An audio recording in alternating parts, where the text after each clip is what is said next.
For example, suppose if you bought a new shirt or a new trouser or a new jacket, I'm sure the next day when you had to go to work, you would be really excited, showing it off, because that's the trend. Every time you learn, you read a new book and you want to share it with few people on saying that, hey, this book is really exciting, it really helped me doing that.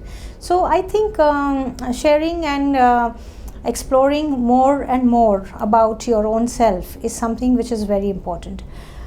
One of the things I feel, particularly I've spent almost 10 years into sales and I'm still selling for the last 21 years because every time we have to meet a client, we have to put our best foot forward to make sure that the right impressions and perceptions are created, and that will enable the client to make a decision in our favor, right?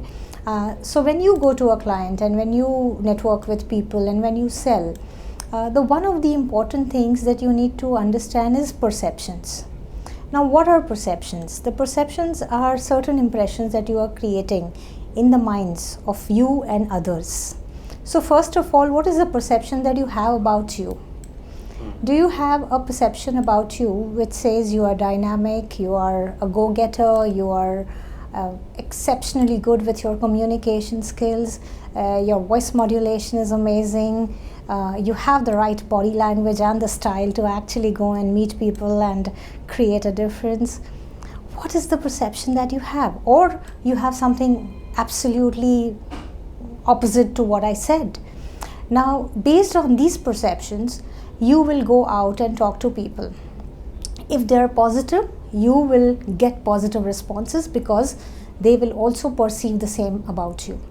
So my whole understanding on creating the right impressions is about understanding your perceptions and understanding the perceptions of others. And I'm sure we are very, very smart in understanding how people perceive us based on what we look into them.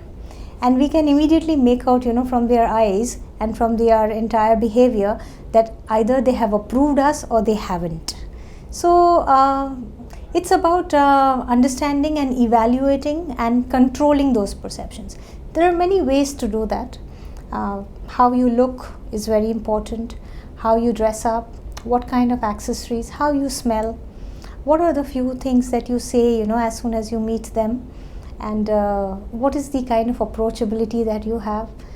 I feel if at all you are looking at upgrading yourself, you will need to make a list of these things about yourself first, which will generate some kind of awareness, and then you will have to start working on each one and then tick the boxes on saying one is done and then the other, and then you're there, right?